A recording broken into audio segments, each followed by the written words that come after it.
Balls are back. Yeah, they had us the first half, I'm not gonna lie. Oh, could be Wayne! I think I got my swagger back. Oh! I love it, baby! Them orange britches. Something about them orange britches. Tennessee wins! Got it by Tennessee to one Jennings. Jennings makes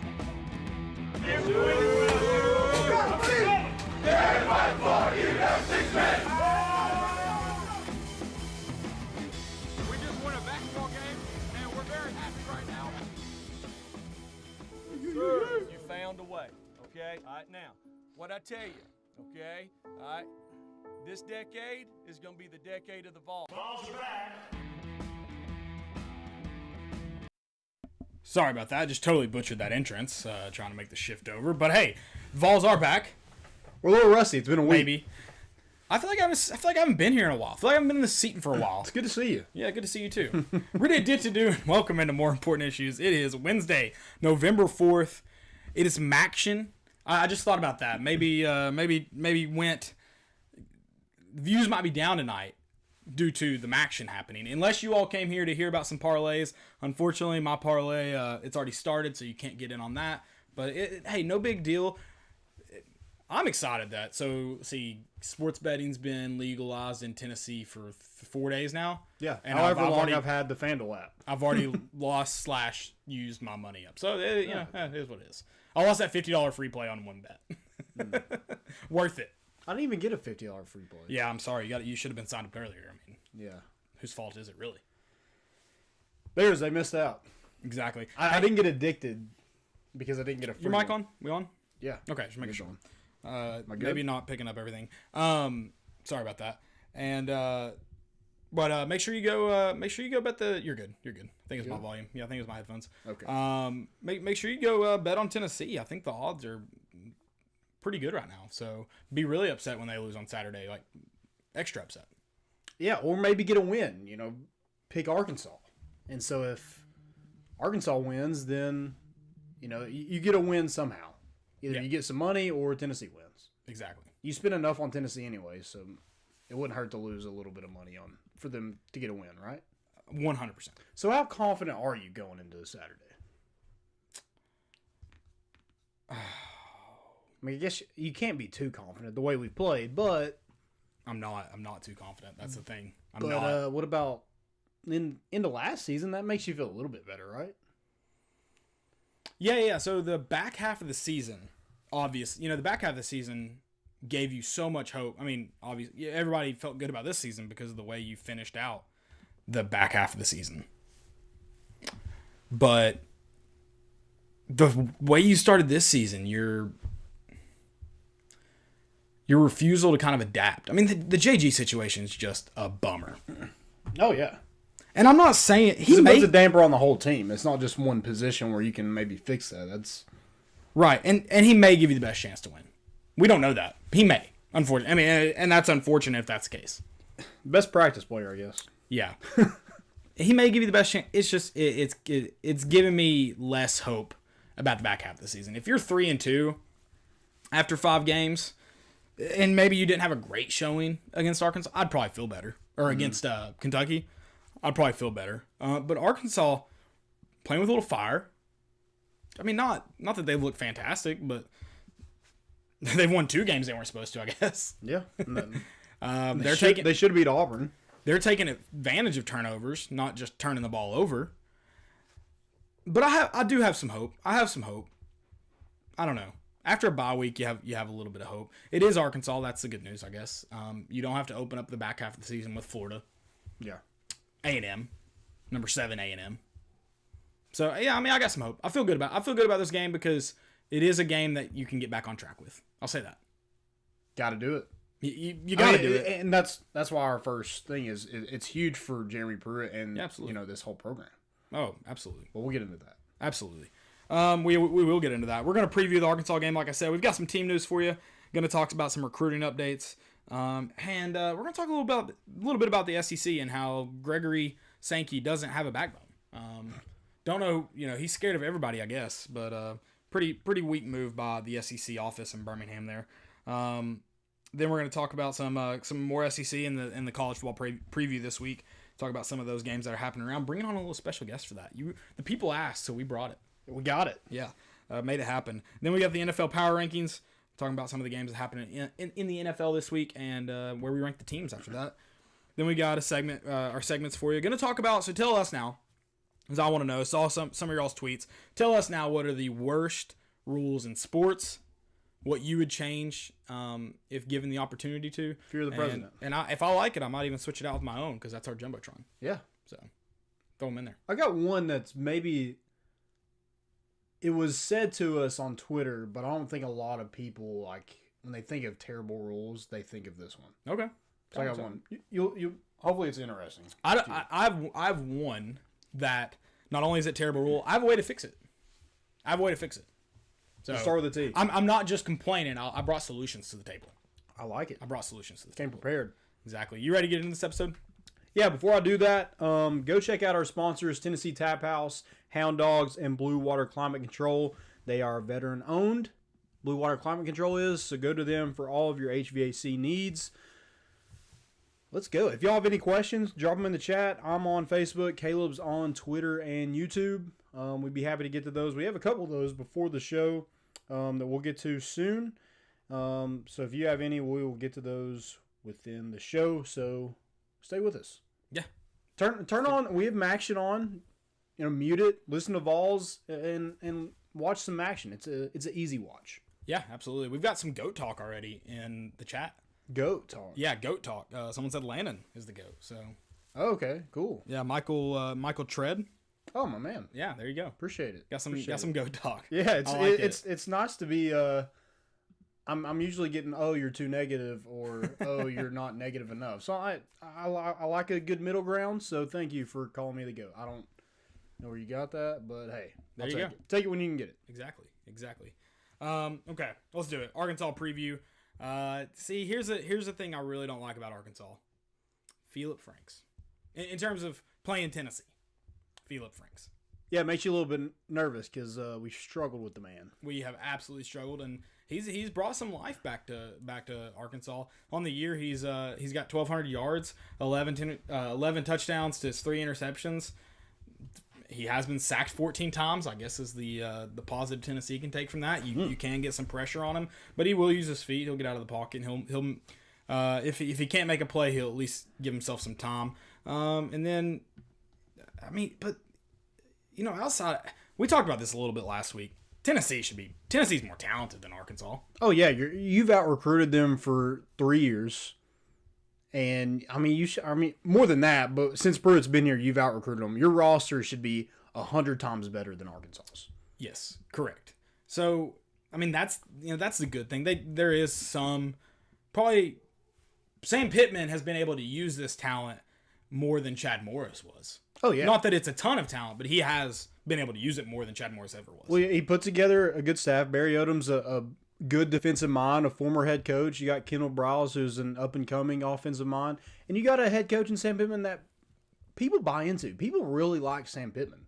Yeah. I really like Sam Pittman. Now, would he be outside of him being a really, really weird dude? Right. Would he have been my first, guy for a head coaching job? No. But, I mean, he's making it work, and he's gonna have them be – they're going to be tough up front. So the offensive line has their struggles, but that just says they are very depleted at offensive line because his offensive line is going to be good and they're going to be able to run the football. And they're getting better at that as the year goes on. I think they had 222 yards last week against Texas A&M and then 150 against Ole Miss on the ground. So they're finding their niche with running the ball. And then you mentioned Felipe Franks. He just makes plays. And they've got good backs too. Right. I don't think that should be understated. Raheem Boyd's been good. I think he missed a game or two earlier this year with some injury. But they've got some good backs. It's the offensive line's good, but they've got a little bit of talent in that backfield. Right. Well, they've got talent in that backfield. And Franks can run. He can make plays with his legs. He obviously can throw it downfield. Tennessee knows that from 2017. Yep. He's not going to have wow numbers, but he's an efficient quarterback. I think he only has 3 interceptions on the year, 11 touchdowns. Yep. He's efficient. No, he definitely has. He's gotten it done for Arkansas. I mean, last year they wouldn't have imagined they were going to win 2 games in a 10 SEC game schedule. They've already got 2 in 5 games, and then they probably should have had 3. The SEC office pretty much said they should have beaten Auburn. Right. So should have 3 wins on the year. They definitely got it done for him, and then they've got Treylon Burks who's done a great job at wide receiver. They've utilized again. They may not have a ton of talent, but they've utilized the talent they've gotten.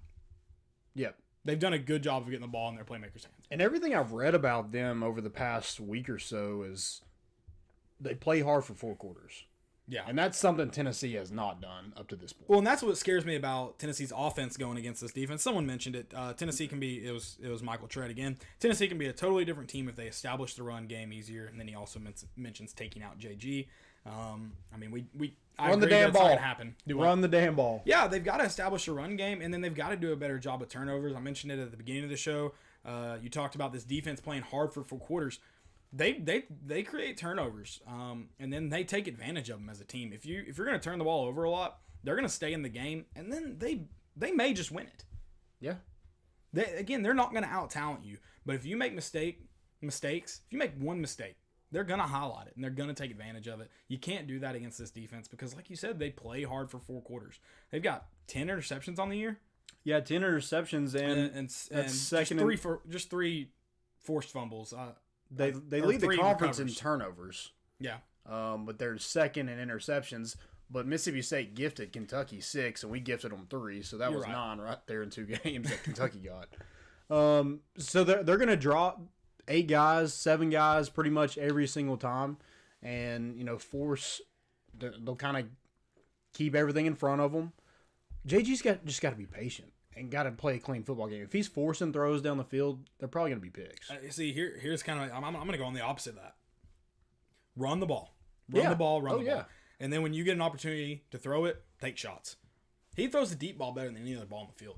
Oh, yeah, and watching Malachi Wideman's highlight tape today, I'm like, not one person is going to go up and catch it over him. Yeah, so I'm going a little bit opposite of you. And I understand what you're saying. He's not a quarterback that can just go out there and throw bombs for 4 quarters. Oh, yeah.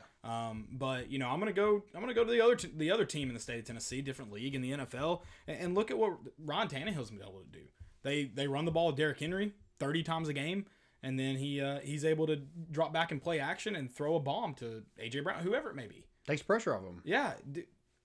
Listen, JG can't throw a route over the middle. I don't know. I don't have an answer because he shouldn't be on the field. Right. Yeah, that's when I'm saying push the ball down the field. Yeah. I'm pretty much saying like over the middle of the field. Those kind of forced throws. The one pick 6 where that Kentucky linebacker went all the way back without anybody even really trying to get him. But just those kind of throws, like he just does not hit. No, I don't understand it, and that's again. But it goes back to the point of what we both said just now. Run the ball. Yep. Run the ball. How many teams are going to just flat out stop you? 2, and you've already played them? Run the ball. Yeah. Run the ball. You should dominate them up front. 100%. This offensive line is still one of the best in the country. They've had some struggles, but like I said, the 2 teams that were going to give you the most trouble, you've already played. Yeah. You've already played, and you didn't play great against them. All right, well, move on. Go do it against Arkansas this week. You had a chance. Jerry Pruitt mentioned it. They just got back to the fundamentals. Now go do it in the game this week. Yeah, a lot of people were just like, they did not like the comment camp mode by Jerry Pruitt. Yeah. And yeah, that might be understandable, but what he's saying is like what you said. Got back to the basics. Not really like worried about Arkansas because the past 3 games, the other team really hasn't beat you. Right. They maybe baited you in mistakes, but like you kind of beat yourself. The last 2 games, is that what you said? Last 3 games, sorry. Well, I give Georgia and Alabama the game. I'm really going to highlight in that. Yeah, you didn't. I mean, you didn't give yourself a chance against Alabama. Oh yeah. Not that you had much of a chance, but you didn't. I mean, from the get go, you knew what it was going to be, and you played conservative and just tried to not lose by a ton. Mm-hmm. So outside, but Kentucky, you just flat out lost the game. Yeah. Flat Well, out Georgia, lost it. if you don't turn the ball over, it's a completely different It game. is a very different ball game. You still may lose that game, but like you said, it's close. It's very You're different. in it until the end. Yeah, I mean, Tennessee's troubles have not been the other team. You're right about that. Right. Because Georgia and Alabama, excuse me. I mean, what were you gonna do? I mean, what are you gonna do? They've got more talent than you. It's hard to do. And then Tennessee's been out coached in those two games. So what are you gonna do? Yeah. So I mean, like going back to worrying about yourself, fix yourself, and then worry about the other team. Because if you're beating yourself, there's no reason to prepare for another team if you can't get out of your own way. So that's 100%. That's kind of where 100%. I hope that is what he's saying.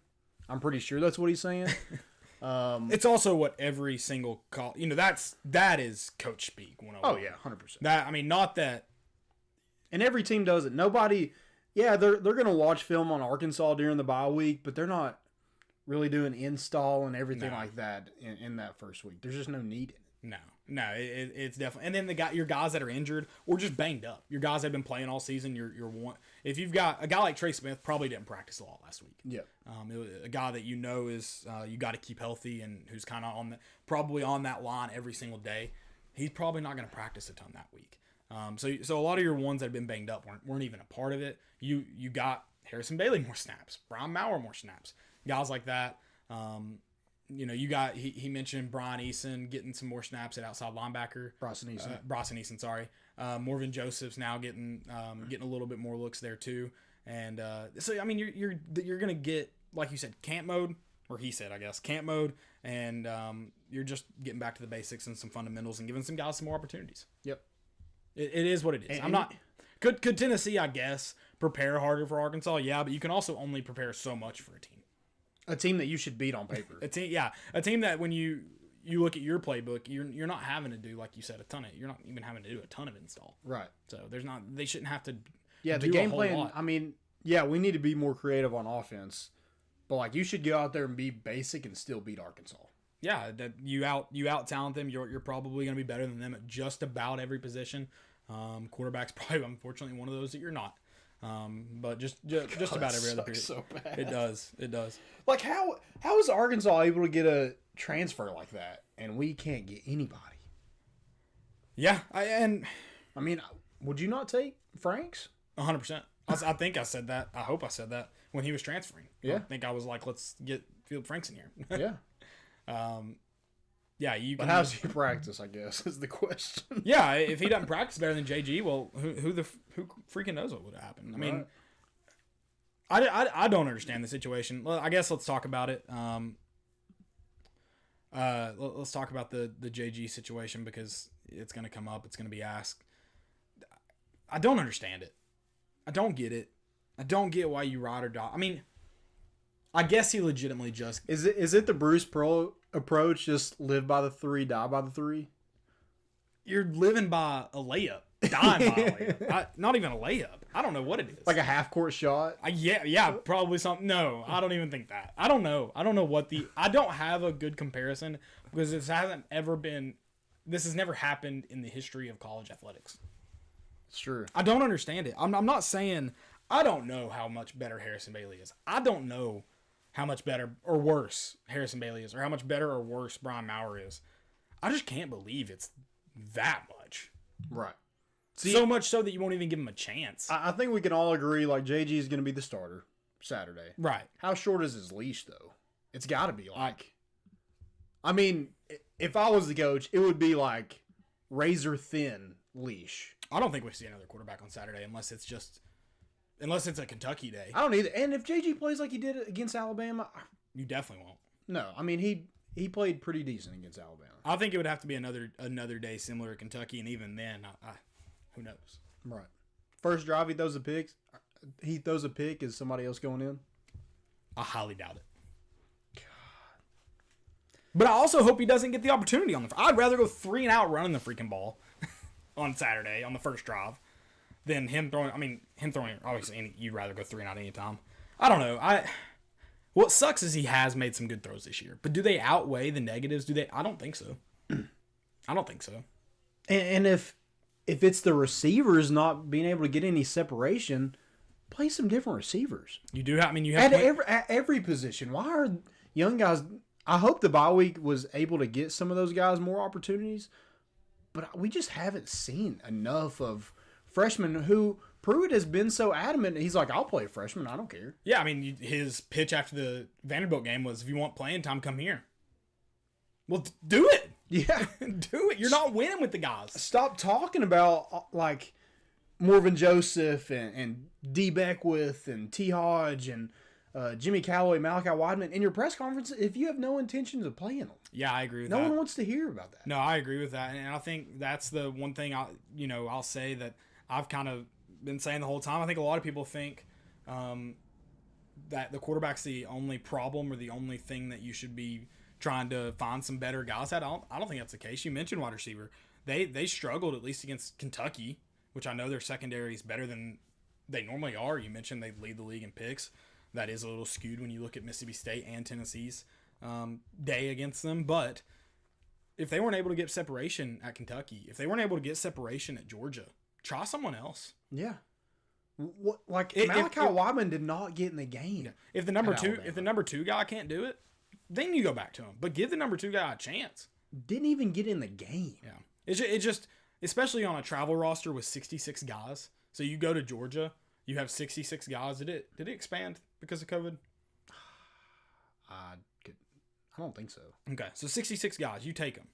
I hope you take them with the intention of playing. So if the guy in front of them isn't getting it done, try someone else out. Yeah. Give him a chance. If anything, say to the guy in front of them, say, hey, there's a guy that we're willing to play behind you. Pick it the F up. I mean, whatever's happening, it's not getting get in, you're running a go route, and JG's going to throw it up to you. Is that really that hard? It's not. It's not. And if it doesn't work, was it worse than the play before? I don't know. And no one's gonna, like I said, no one's gonna go up with him and come down with the ball. Either he's coming down with it, or it's probably gonna be a PI. You don't know where that ball's getting thrown, though. You never know. Just throw it up. I think Tennessee's one thing that's, it's not just a quarterback. It's easy to mention the quarterback short leash, because that position is just so highlighted. Mm-hmm. But I think there needs to be more guys on that field that have a short leash.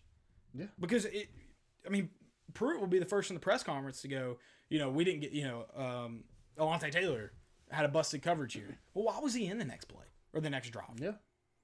Why does Kenneth George lead the league in dropped interceptions, but you don't put anybody else in? Yeah. So Warren Burrell, I know, is still on the roster. He started for Bryce Thompson last year. Where's he at? Right. So I think there needs to be at least the opportunities for some younger guys or 2 guys to see the field, and not just at quarterback. I think quarterback is one of those positions, but not just that position. I think it needs to be several positions on the field, because the guys that not that I'm not rooting for them to do well, but right now they're just not getting it done. Right. So I think you can get, like I said, this week's the week to get back on track. You play an Arkansas team you're more talented than. You had a bye week. This is the week to get back on track. And this week doesn't mean you win this game and you go to A&M and you're going to be favored in that game. You're going to have a really good chance in that game. But it gives you a lot more momentum, and momentum is huge. Yep, it's everything. It is. So gain some momentum this week, because if you don't have any against A&M, not that it's a guaranteed loss, but it could be ugly from the get-go. That South Carolina, you're able to come in and put a whooping on South Carolina in that Muschamp curse, and it kind of jump-started the rest of your season. Oh, it propelled you the rest of the season. Yeah. It was great, and you do kind of need a guy like, and I don't know if you have it on this team, like Juwan Jennings, that's willing to kind of take over that game and own it. And I don't know if you have that right now. I mean, I think it need to be a guy like Eric Gray that does it, but is he going to be afforded that opportunity? I don't know. Yep, can be pass happy. I think. Run the ball, and if you have to throw it, then you, like you said, take shots. I agree with that. I mean, make Jalen Hyatt more of a focal point of the offense. Yeah. Jalen Hyatt needs to be given more opportunities too. Yeah. I mean, agree. He had 2 catches on Saturday? Yeah, I think just 2. And 1 was a touchdown. And 1 was almost a touchdown. Yeah. So, I mean, get him the ball. If nothing else, they can run. That's separation in itself. Yeah. If you're able to just run right by guys, you're not having to do a lot of technical stuff. Right. That Jalen Hyatt touchdown too. I think that's where kind of shows you what Jim Chaney has in his playbook and what he can do.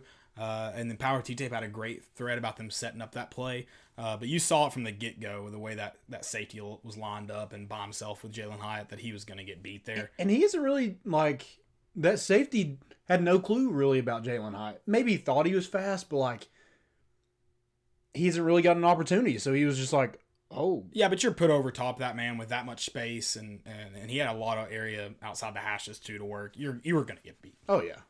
You were going to get beat. You can't. Not a lot of people can be mad at that guy. You can't. He wasn't going to defend that. Right. He was beat. He was beat, and it was a great play call.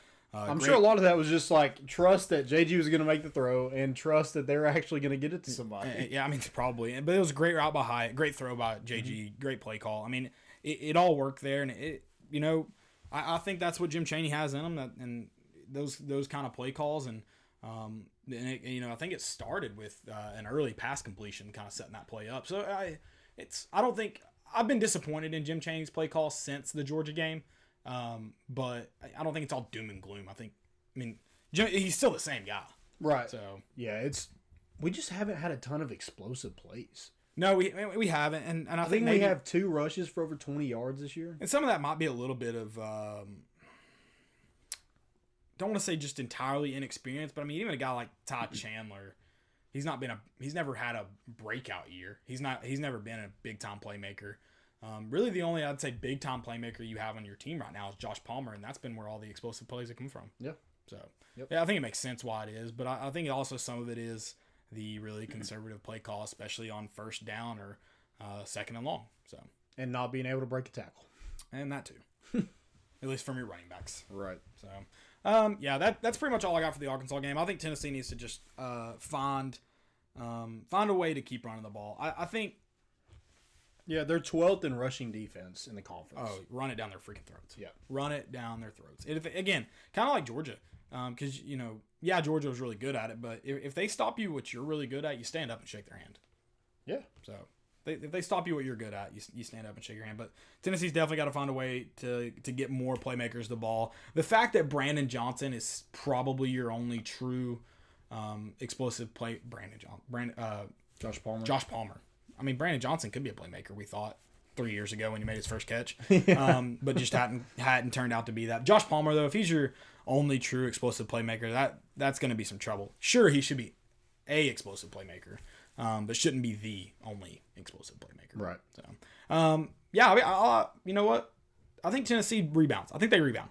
This is the turning point last year. I think they're giving that week off. I think they had some highlights. Or had some moments. I'm not even going to call them highlights. Had some moments against Alabama. Maybe gave a little bit of glimmer of hope to that offense. I think they bounce back here. I think you rush for quite a bit of yards, and I think you have 1 or 2 explosive plays in the passing game, whether they result in touchdowns or not. I think they're going to be crucial to the direction of the game. You think this is low scoring? I want to say yes. I don't know what the over-under's at. Oh, I don't know either. I'm going to say it is under 54 points. So not very high, no. Yeah. But maybe, I don't know what it's at. So like 30 to 20 something. Something like that. Yep. I don't think it's an incredibly high-scoring game, but I think there's plenty of points.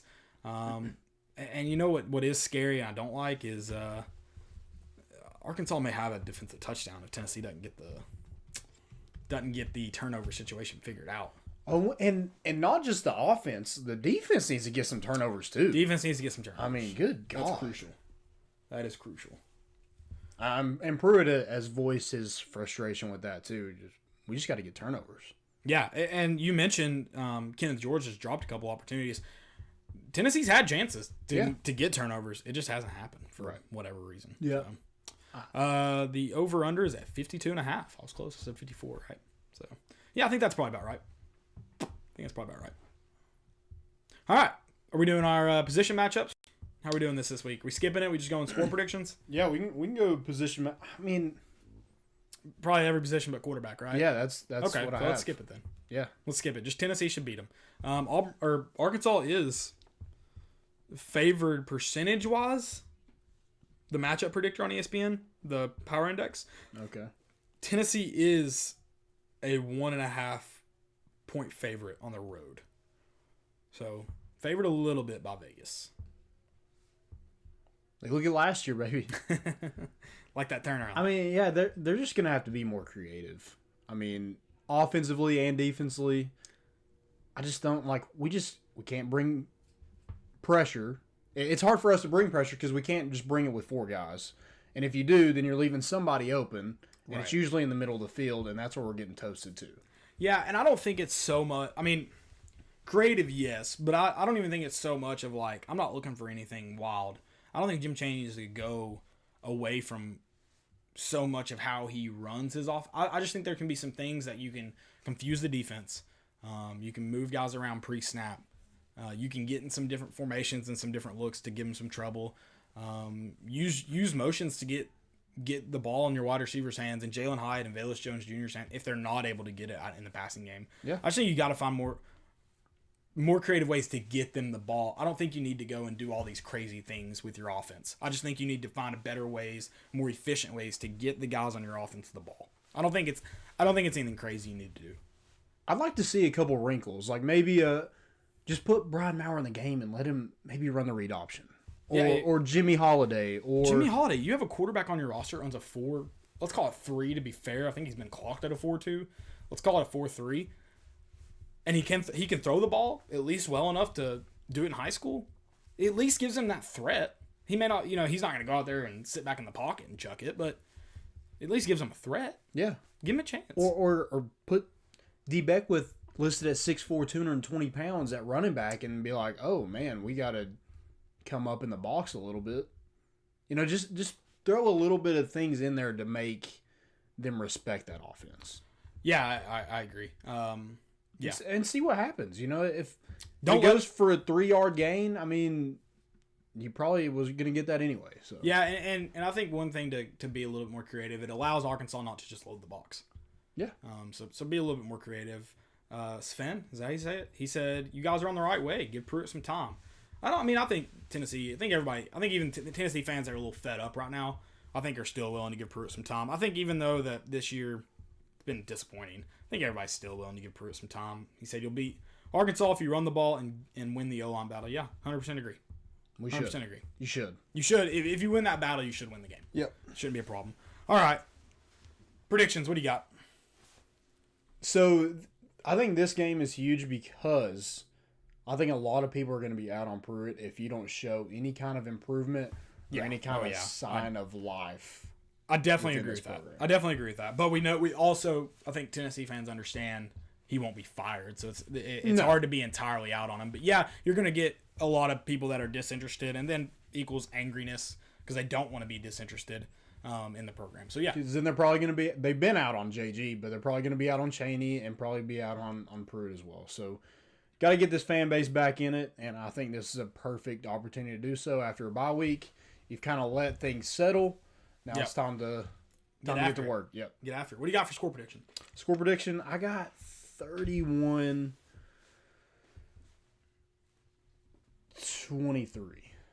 Okay. Tennessee. Okay. I'm going to go I'm on that same pace. I'll go a little bit. I'll go 20 let's call it 28. Let's go 28-20.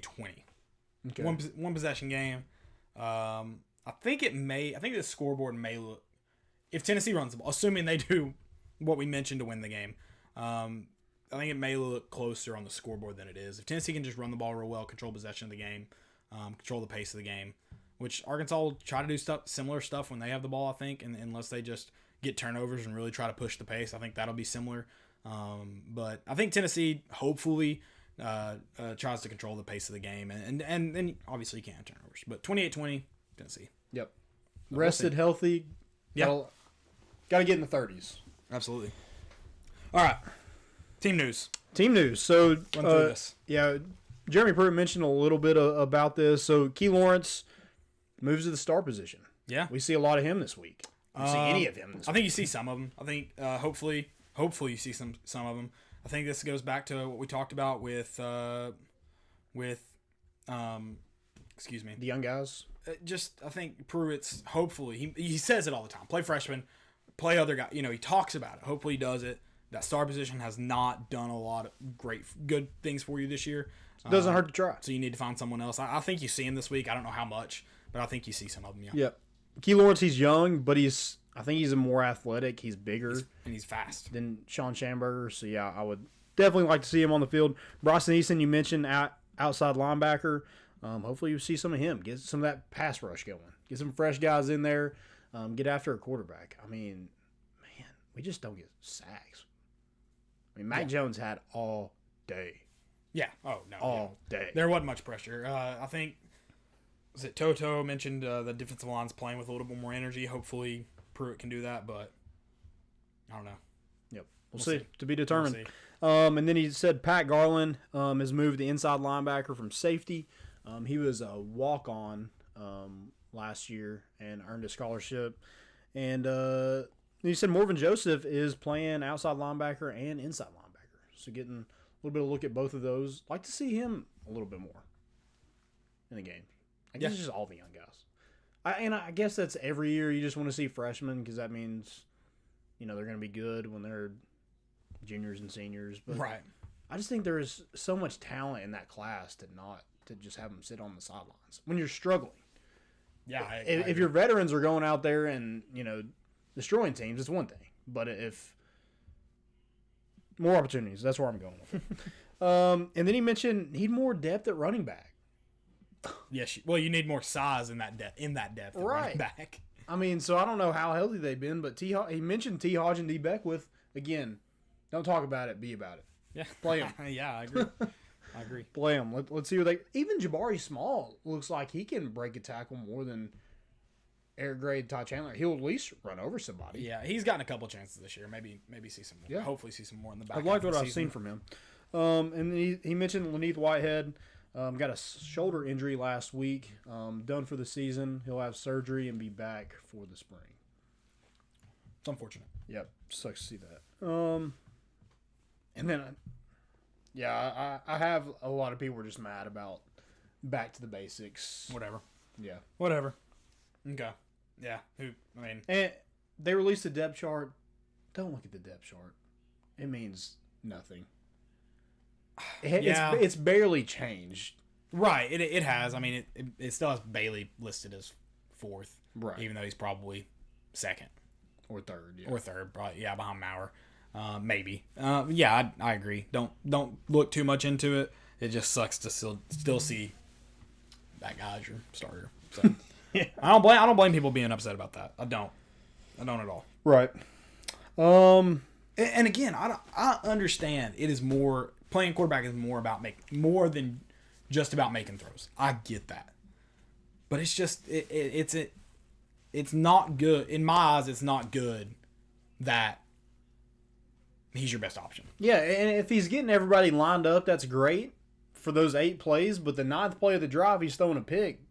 It ruins your whole drive, so it doesn't matter. Yeah, it's unfortunate. It is unfortunate to say the least. Yep. It's unfortunate. All right.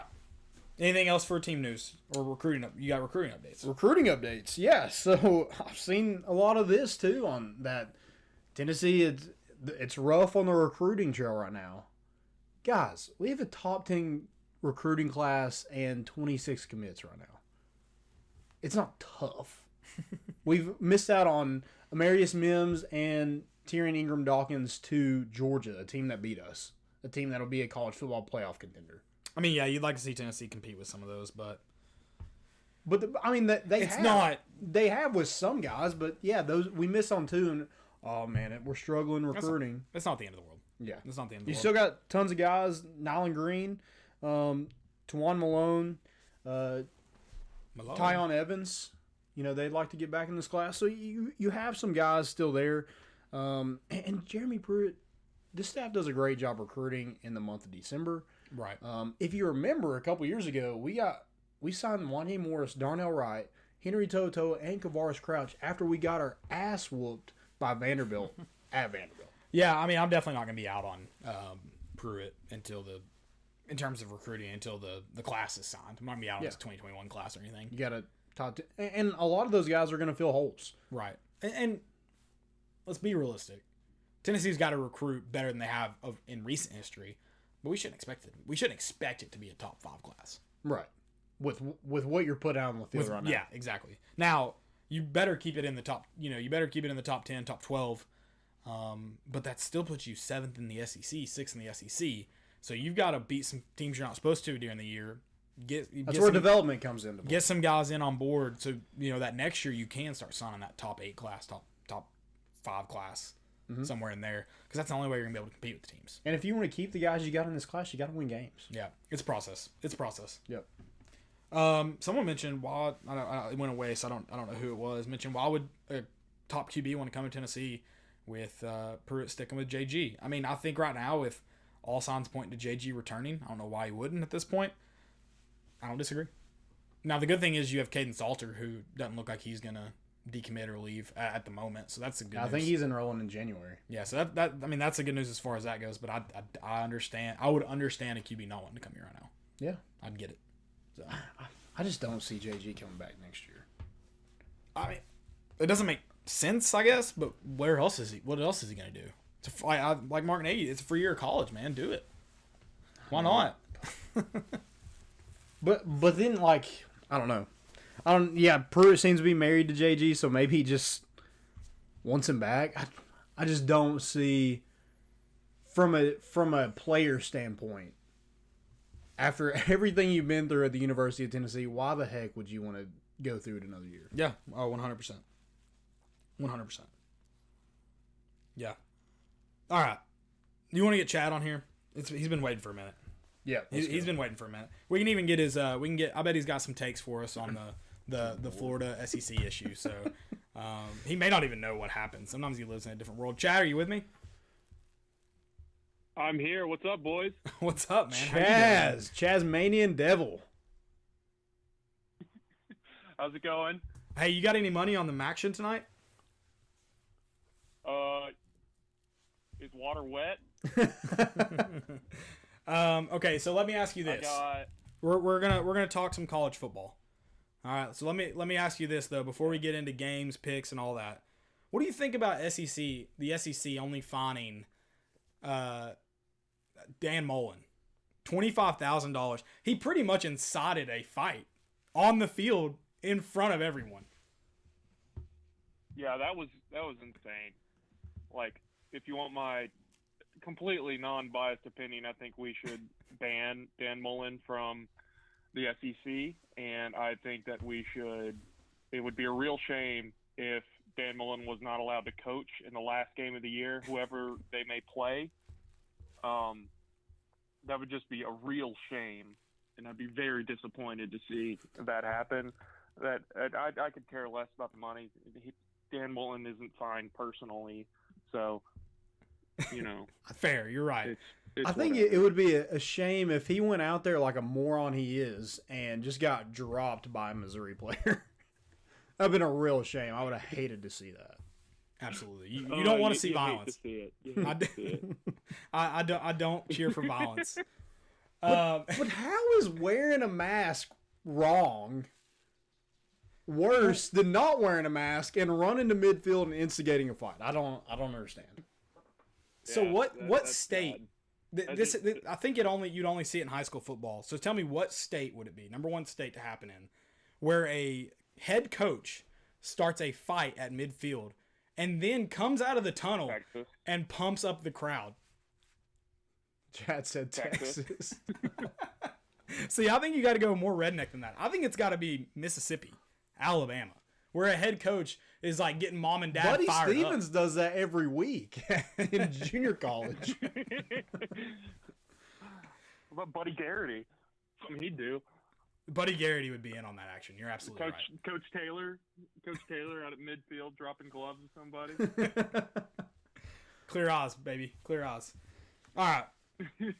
But for real, like, Oh, we're saying on this? yeah. So tonight? I mean, the SEC literally punished It's COVID, man. Cade Mays and Joey Gatewood a game for wanting to transfer in conference, but like players are only suspended for half a game. Oh, there's zero consistency.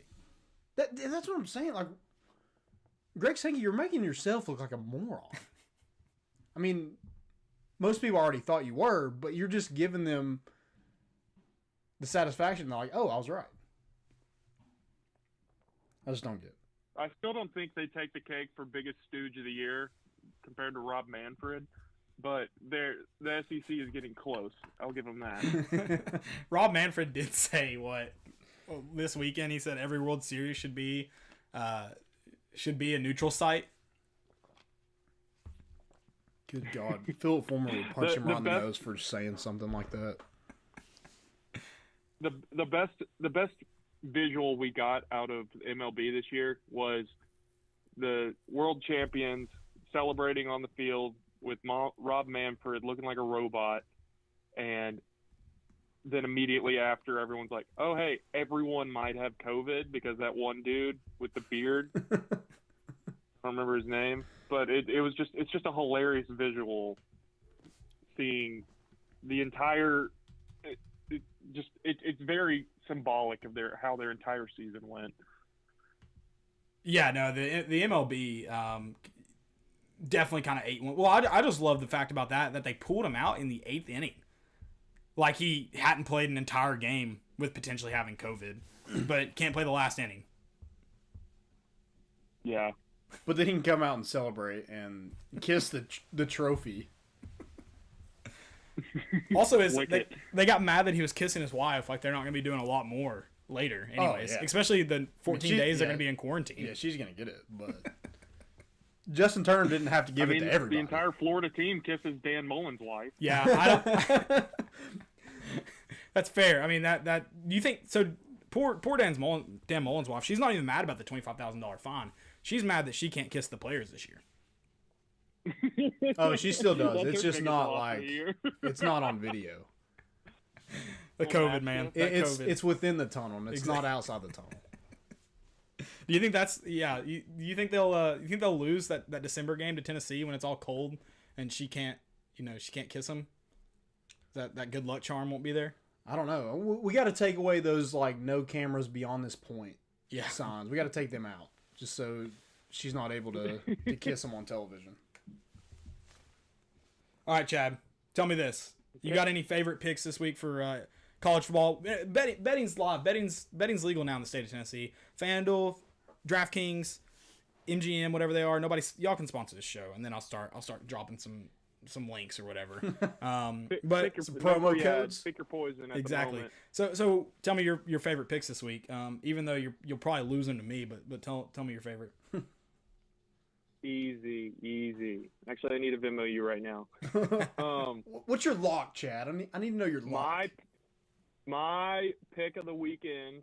I've been riding against this team all season. The Dallas Cowboys. It is. Yeah, Dallas Cowboys Super Bowl. No, I'm joking. My pick of the weekend is Pittsburgh at Florida State. Pittsburgh plus 1.5. Florida State is a dumpster fire. That's fair. And Pittsburgh did well against who was it? I don't have it in front of me. But they did well against one team that was good. I don't remember who. But Florida State beat UNC. I got Pittsburgh at Florida State. That didn't take into account? It's a fluke. No, I'm not factoring that into account. It was a fluke. Well, it's a fluke that North Carolina was better. Ever ranked number 5. Yeah. Not even a fluke, just the fact that half the teams weren't playing then. Okay. Yeah, it has been really weird this season seeing like random teams ranked like 18th, and you're like, what? Why is why is Army ranked like 18th? They run like 2 plays. And Cincinnati's ranked 6th, and everybody's in now. Yeah, stuff like that. I mean, think it like Butch Jones would have them number 1 by now. We're missing like 3 conferences. No, everybody's back this week. Pac-12's back, so you get to pick some Pac-12 games. Over under 85. That's a big decision. Mike Leach isn't in the league anymore. Easy. All right, so let's start off with some SEC games. So we just talked about Tennessee, Arkansas. Who you picking in that game? Tennessee's a 1.5 point favorite. Who do you got? I'll take Tennessee by 1.5. I think we're bad. We're not that bad. That comment will come back to bite you on Saturday night. I'm gonna replay that for Chad. Why did you have to say I'm sure it will. Yeah, I'll eat shit all day long. I don't know. Oh, God. We gotta find you like a good nickname, I'll Chad. clip that. It's Chadbod. Chadbod? Chadbod. It's the Twitter handle. What do you mean? All right. Then we've got also in the SEC, number 8 Florida. Are they playing in Jacksonville? Where are they playing? Yeah, they are. They are playing in Jacksonville? Are they letting everybody in? It's gonna be the Cocktail world's party. largest COVID party. Yeah, no Perfect. doubt. Yeah. Verse number With 5, Georgia. Featuring Dan Mullen's wife. Tonguing people before they come out of the Oh, tunnel. man. I do not like that adjective. Georgia's a 3.5-point Dan favorite. Mullen's wife's gonna be swimming around that pool. Oh, I meant verb, 100%. not adjective. I'm more. Whatever. Yeah. It was very descriptive. You It can call was. an It adjective. Georgia's only a 3.5-point favorite. I don't know if I'd be willing to bet the spread here. I am taking Georgia though to win that game. I don't know. I just really don't know. I'd say I Georgia would have will bet on win, that game, and but I just then can't. Florida. I think Florida will cover though. You think Florida covers, Georgia wins? I mean, Yeah. it's certainly possible. Florida's offense. The thing that scares me about it all is Florida's offense is explosive. And Stetson Bennett is not that great. Stetson Bennett. Yeah, I mean, yeah. That I don't know how else to say it. I'm not willing to call him garbage, but he's not good. I think Florida wins. Okay. Chad takes Georgia. Is that what he said? I don't love it, but Yeah. I mean, I don't know. I'd just take Florida with the points. I don't know about winning the game. who's gonna win, but I think Florida will at least keep it within 3.5. I'll tell you what I made bet. The over-under is only 52.5. I don't think Georgia's defense is that good to hold Florida to under 35 point or 30 points. I think it's right at 30. So Yeah, I think probably. the over hits. Good news. Ring the bell. The over hits. Next up, Ding, else ding, we got? baby. hey, next up, this one's hilarious to me. Vanderbilt versus Mississippi State. The over-under is only 46.5, but Mississippi State's a 19-point favorite. I think Vanderbilt Yeah, covers. this is a weird game. The question is Mississippi State going to score 45 points or not? And because Vanderbilt's not putting up any. The answer's Vanderbilt's going to be gifted 7 points from a turnover or something, right? Yeah. And I think Mississippi State luck their way into something. Mississippi State hasn't scored over 34 this season. But it's Vanderbilt. Ooh, hell of a stat, Lando. So 34, 14, 2, 14, and 0 are their total scores this season. They scored Leach, 2 baby. against Kentucky. They're shut not out that by? good. I didn't say they're good, but they're playing Vanderbilt, guys. I know, but still, good God. They're terrible. Who'd they get shut out by? Alabama. No surprise there. You think? But they only scored 14 on Arkansas. If we score 14 on Arkansas, fire everybody. Yeah, no, I mean, yeah, I agree. I love that, like, everybody was like, oh, yeah, we should have hired Mike Leach, and now he's 0-4 in his last 4 games since that. I'm shocked. Hey, y'all remember when at the beginning of the season when for some reason we extended Pruitt another 2 years, and then everyone was like, hey, why are we doing that? We're still not really like completely bought in on this guy. And then without a doubt, inevitably we're sitting where we are, and everyone's like, Yeah. Pruitt's coaching My for a point is, like, job who now. are you going to get? I'd like to be abundantly clear. Tennessee was going to go 8-2 before they extended Pruitt's contract. Oh, yeah, they jinxed themselves. Let's be clear about that. oh yeah, I mean, Absolutely. there's no That's why argument. everybody's mad. Damn it, Exactly. Bernice. Like, why put yourself in a situation I'll never understand? Listen, We do it to ourselves. make it where there's nowhere to go but up. Okay, sink that ship to the bottom, and bring it right back up. That's all I'm saying. Maybe that's Leach's plan at Mississippi State. That's exactly what it is. Lennon, if JG comes back for another year, I will personally go find him before every game on campus and handcuff him to a radiator and make sure he does not make it to the game. Why does it have to be a radiator? Because no one will know where to I don't find know. him. You always see people. Yeah, because when's the last time you saw a radiator? Good lord. I don't hate that's it. a you shouldn't admit to that kind of thing we're live, Chad. Wasn't me. Yeah. All right, number 7, A&M versus South Carolina. I'm going to This do it one's now just interesting. because Chad already admitted it. Yeah, you can blame it on him. So this one's interesting. A&M, 10-point favorite over South Carolina. I think A&M wins. Do they cover 10 points? I highly doubt it. That's a lot of points. That's a lot of points. And, I think A&M's found a way for their offense to work, but it's their run game. Yeah, Spiller. Isaiah Exactly. Spiller. Yep. Exactly. Tell us, Chad, what do you got here? I don't know. I think Texas A&M will pull out the win for sure, but I mean that's no surprise. But I think it comes down to I don't know. quarterback play, and Colin Hill is just not as good as Kellen Mond. No. Yeah. No. Not a chance. I mean, I wouldn't bet on anything in this. It's just one of those games staying you have away. no idea. Staying away. Fold. Well, I should have stayed away from this freaking Western Michigan Akron game. They're up, 30-13? About to be the half. I freaking hate the MAC. I hate the MAC. Who decided to put the MAC on a weekday? I wouldn't even bet on it if it was on a Saturday. This is stupid. Wait, you Dumb picked as- Akron Who'd you have? Hell yeah, I Western picked Michigan? Akron. to cover? Yeah. picked- Okay. Oh yeah, I picked Akron to cover. It was like 3.5, wasn't it? No, it's 20.5. Oh, no. I picked Akron money line then. I picked Akron money line. Oh my god. Who was the favorite? Maybe I I think don't- Western Michigan. Oh, then I picked Western Michigan money line. I picked whoever the favorite was money Michigan. line. Okay, yeah, you're good. Yeah, we're fine then. I was pissed off I've been pissed off for the last 15 minutes. I thought you were gonna punch me. What are you got weird? I've been angry. All right, Miami. Not Miami that's playing tonight. University of Miami. The U. They're playing NC State. 10.5-point favorites. I've got Miami covering this game. I do. I believe in Miami. I don't believe it. I know you don't. But I believe in Miami when they play terrible ACC teams. I should say that. Yeah, maybe. That's what I should say. I should Yeah, clarify. I'd agree. I'll back that take up. They're not going to definitely beat think Miami Clemson. covers. No.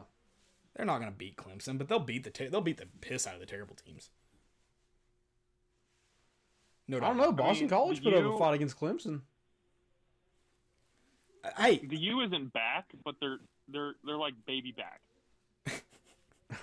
You going Texas on me? Oh God. Hey, Chad, I know you'll like this take. So Landon just mentioned Boston College, and how they almost upset Clemson last week. Does that just prove that every program's an elite quarterback away, or a quarterback away from being elite? It wasn't really him. Well, Boston College kind of had two quarterbacks because Tessitore's son was that kicker, and he was the quarterback in college. So I mean, that's He kinda didn't cheating. even take a snap. So Hard count, baby. It's tough to do. It's tough to do. No, my point is though, is Clemson. Clemson's. I mean, they have a 5-star, but there's a difference between a 5-star and Trevor Lawrence. But he There's was a good. difference. I'm just saying. I don't know. I think every team is one quarterback away from being elite. That's all I'm saying. And Tennessee, I mean, Trevor Lawrence. I have Clemson covering against I think Notre that's Dame. true for pros, but I don't know about that for college. Get out of here. It's a hot I don't take, know. okay, people? God, just ride with It's a me. dumb take. No, it's hot. I hate it. I'm not going to dissect your take and make sure that I destroy it. I'll respect it and let it be. I I respect it. I just think you're more. I thought Chad would get on board with me. That's why I mentioned it. I thought Chad would ride with me. All right, let's move on then. This game I like a lot. Number 9, BYU versus number 21, Boise State. BYU just a 3 to 3.5 point favorite, depending on what sports book you're using. I've got BYU covering by a lot. I do too. Friday Just night. because this is Boise State's first game, right? Oh, is it? No, it's not. They haven't played They've played 2 games. Sorry. Regardless, BYU's good. They're good. Yeah. Better than a 3-point favorite over Boise State. Zach Wilson, baby. Is he Johnny Manziel? Boise State beat. He's probably Air Force third in and the Utah Heisman right State. now. You think? Is he really? You think? Alabama. Has 2. Well, yeah, Alabama has 2 Heisman I candidates. guess maybe quarterback. If you're just going quarterback, yeah, he's probably 3. Mac Jones and Trevor Lawrence. Yeah, that's fair. I guess. He's not gonna win, but Hey, Chad, since you're an offensive lineman, let me ask you this: should a running back even be allowed to win the Heisman, or should? all 5 offensive linemen. Yeah, I think they should get their names on the award. Yeah, just at least like pencil it in on the back. You know? On the back, on the Have a bottom little where no one respect. sees it. Yeah, it's truly Yeah, the that's the unspoken. most offensive line place you could put our names on the Heisman Trophy on the bottom where no one sees it. Yeah. So I guess people probably don't know this. Am I gonna dox you if I say this? That you blocked for Ty Chandler? You think will that dox you? Nah, I don't care. I know you're riding out the Yeah, I anonymous did block thing. for Ty. So Chadbot here blocked for Ty Chandler. Was he a guy? Was he the guy in the newspaper that was like that gave credit to the offensive line every week? No, but that was because Ty just literally didn't say anything. Okay. That makes Or sense. were you all just He's that? the most quiet human. He's the most quiet human. I've watched a lot of high school football Ever, though. and, So like- here's my question: was he a guy that had to break a tackle in the backfield every single time? There were several times when I looked up and I'm like, oh my god, we blocked awful that play, and somehow Ty still managed to get like 6 yards. And I was like, I don't know how he did that. Mr. Football, that's how. Those are my favorite plays, Yeah. especially in high school football. And I'm really hoping a running back one day just comes out and he's like, man, if my offensive line was good, I would have had 350 yards and 6 touchdowns. Yeah. That's what I need. Bad. All right, next up. Number 23, Michigan, who lost last week to a terrible Michigan State team. Versus number 13, Indiana. Michigan's a 3.5-point favorite. Not buying that crap. Not saying they'll lose, but I'm not buying they're a 3.5-point favorite. Yeah. I'm with you on Chad's probably gonna stay away from this one, so I'll just I'll say it for him. Staying away from betting on that game, but I am taking Michigan to win. If we had to pick a winner. Oh yeah, I agree. Gun to your head. Good. Well, my deciding factor, and I will be waiting until the scouting report comes out, but it depends on if Jim Harbaugh is wearing cleats or not for this game, because he did not wear cleats last week and they lost. So if he wears cleats, I have a firm belief that he will win. Superstitious, So, I like it. I'm waiting. I'm going to wait this one out. Does he wear cleats with the Dockers? That's the only Yeah, way to wears wear cleats right? with the Dockers on the sideline. He doesn't even wear golf shoes. It's like football cleats. Oh, it's football cleats. So Butch Jones or Derek Dooley, maybe both, used to wear golf shoes on the sideline. Foot toys. I hate both. I think they were Adidas, but I mean, I don't know if it matters. That's how bad we were. I love it. I'm like, why? I mean, I don't know. I don't get it. Whatever. Who cares? Yeah, I mean, you knew y'all Derek saw that Dooley story wasn't going to wear where, like cleats because he didn't even recruit an offensive lineman, so he's definitely not going to wear lineman cleats over there. He didn't even have to order them Did that y'all year. see the story a while ago where the offensive lineman that plays for the Titans played at Georgia? He's a rookie in the NFL right now. I don't remember his name off the top of my Is it head. Isaiah Wilson? But he chose not to go to Michigan because Jim Harbaugh came over to his house for the official visit, or no, for the in-home visit. Sorry, and Jim Harbaugh wore cleats to the guy's house and refused to take them off. He was just walking around on these guys' hardwood floors, click-clacking around. He's like, you hear that? My mom would have punted that man. That's a sound our cleats will make in the tunnel before we run out. And I would have never went to Michigan anyway because it's cold up there, and playing in the cold is for the birds. That sucks. Well, I think you could make the argument that birds literally fly away from the cold. You're right. Chad's right about that. It's not for the birds. They go south for the winter. So they agree with me. Yes. The birds agree with me. Yeah, screw the cold. Except maybe the Eagles. It's kind of cold in Philly. Yeah. Those are the only birds. But then they fly south for the playoffs and lose to Dallas. So. And the Seahawks. Yeah, why are cold teams birds? I mean, I can't answer this question if I'm supposed to. I'm going to take this as a rhetorical and move on I don't get it. to number 18, SMU versus Temple. I'm a guy that pounds the over. This over-under is at 62.5. Where are we going here, Chad? SMU Temple. Is that what you said? Yeah, pound the over. Just say it. Yeah, pound the over. 62.5. I'm rooting I for have a theory points. that once the total Tennessee hits scores like points. 60, or anything like kind of close to that, Vegas is kind of just like, I don't know, man. Just we have no idea. We're just getting up there. You know. Oh, here's the Like, thing. If I can't watch good football, I'm it- rooting for points. Yeah, it makes it interesting. Exactly. Oh yeah. Exactly. Pound the over in those games. I love to see Imagine it. watching bad football and rooting for them not to score. Yeah, I don't want to be cheering for the under. I'm a man of honor. That's why people actually tune into big Life's too 12 short to bet games. the under. Exactly. Arizona State versus number 20? Southern Cal, USC. USC. I wrote it down and No, confused the me. real USC. The real one. Arizona State though playing USC, 10.5 points. I guess they don't believe in Herm Edwards. Herm! How old is he? He's old enough to run for president. Is 70 the minimum age now?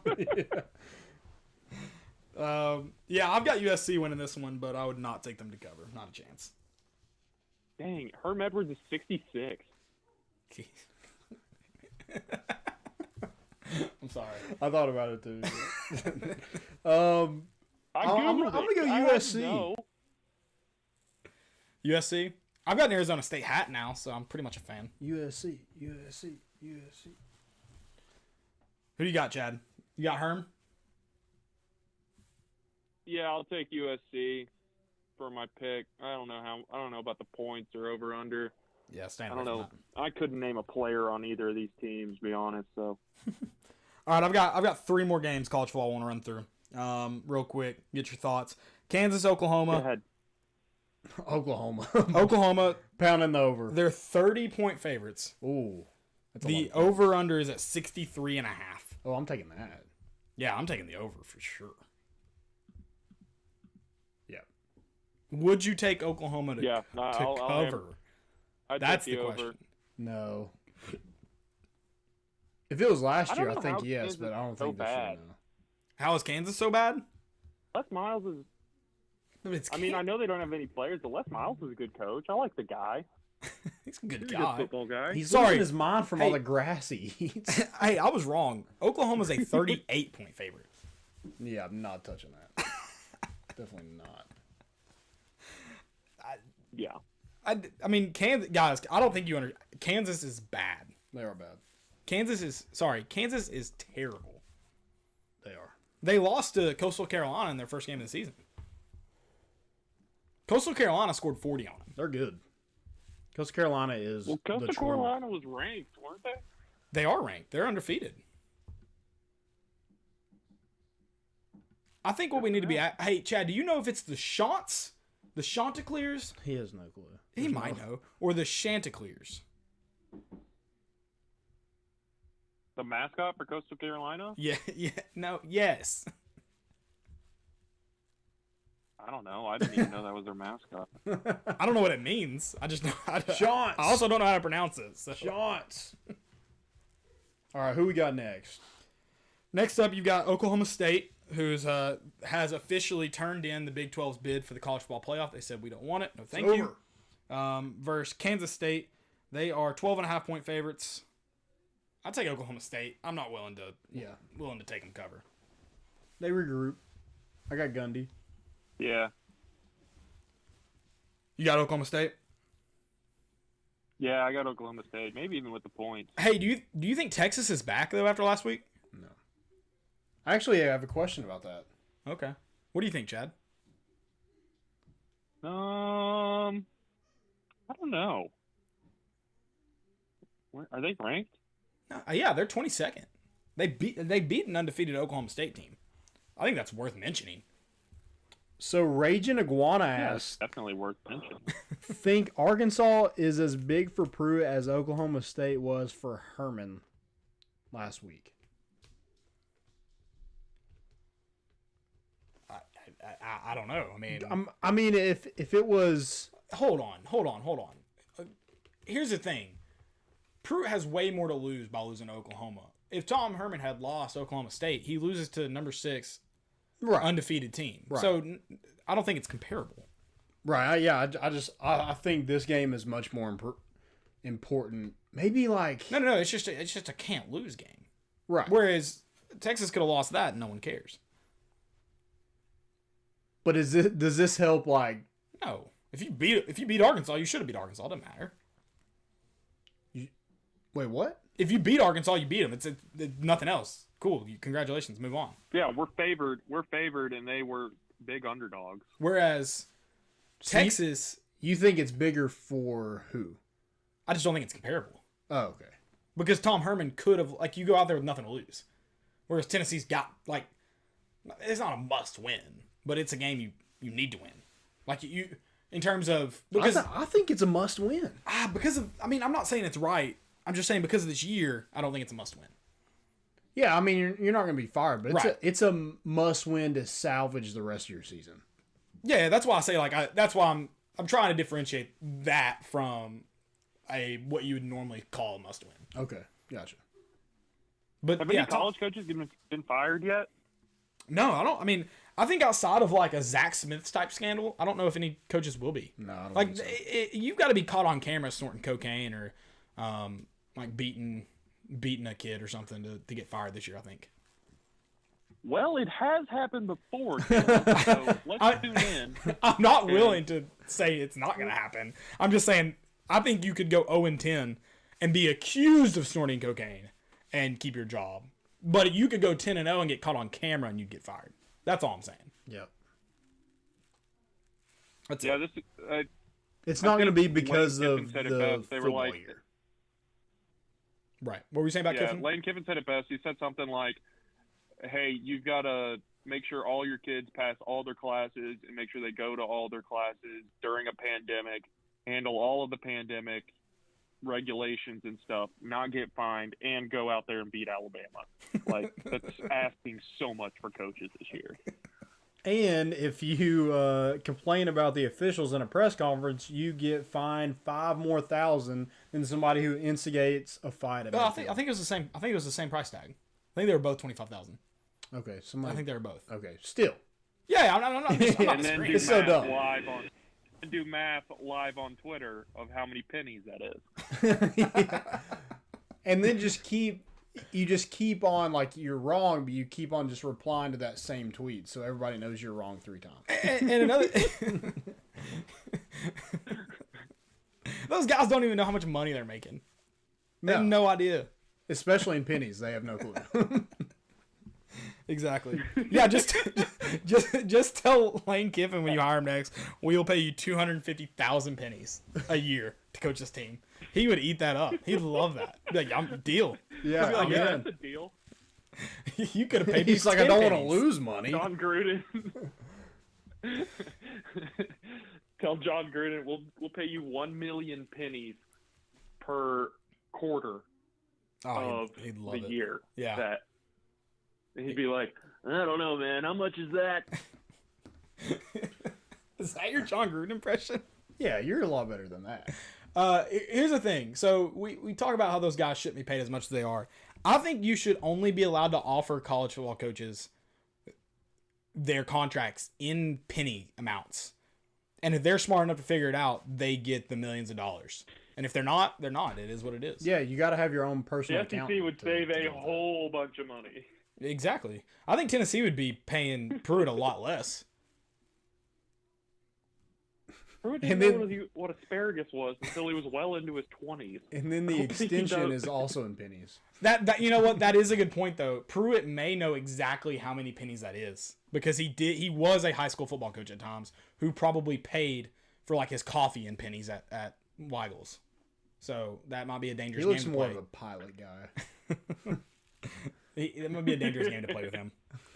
It might be. He's a pilot on the strip kind of guy. Exactly. Hey, I got one more game I want you to pick just because I want to make fun of Gregory Schiano.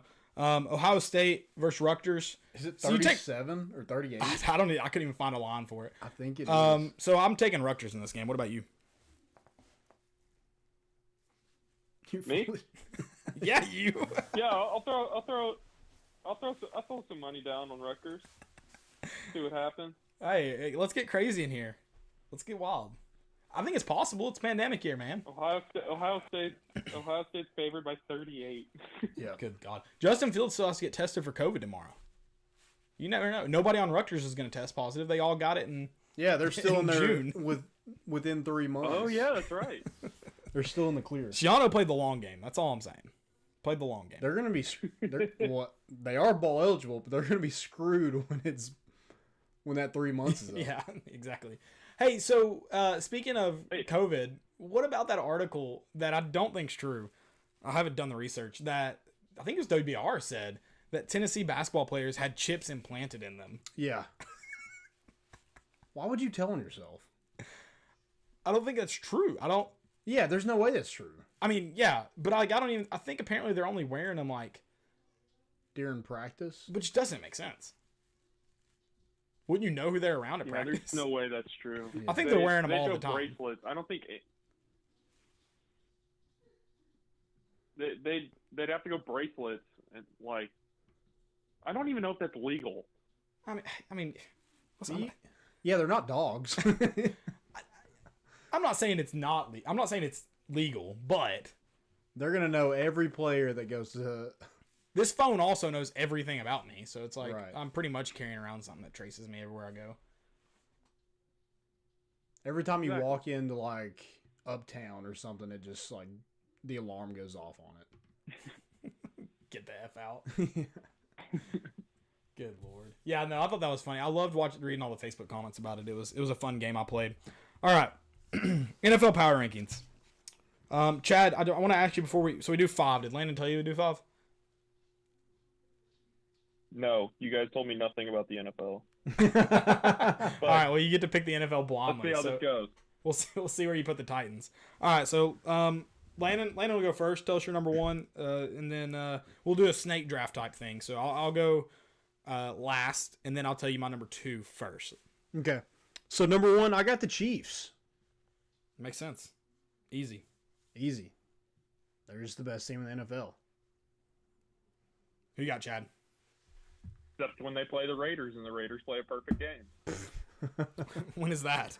When are the Raiders gonna play a perfect game?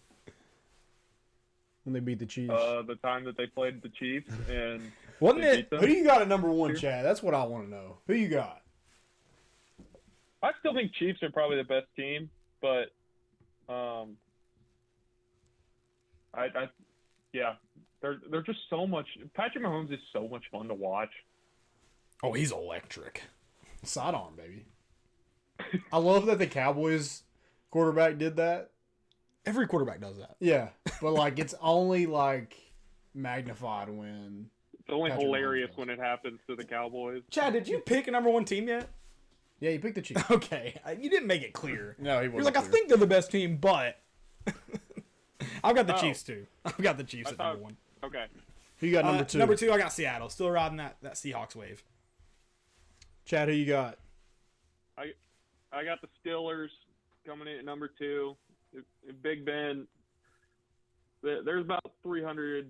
There's a bunch of fans in Pittsburgh right now that would sacrifice their own elbow for Big Ben to get back in his groove.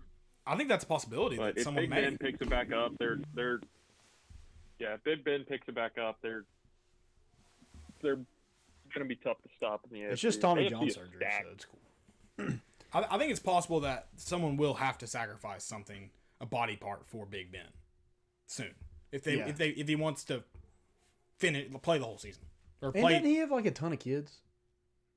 Is that right? I was gonna make a joke. That's No, probably that's not Philip appropriate. Rivers. That's right? Philip Rivers. Rivers. Yeah, he's got a ton of kids. Number 2, I got the understand how you Steelers. got 'em mixed up. Yeah, they're about the same. Well, one, I don't know if I can make that joke. One did it within the confines of the law. The other one's out here just. Oh man, Doing whatever he wants to no, people. stay away from that. Nope. Oh. Nope. Oh, okay. Steelers number 2, number 3. I got the Seahawks. Chad, who you got?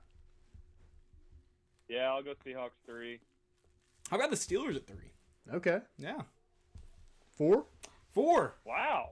4. I know that this one right here is a hot take. I know it is, but I've got faith in their quarterback, and I got faith in the rest of their season. That's Tampa Bay. Chad, who you got? 4.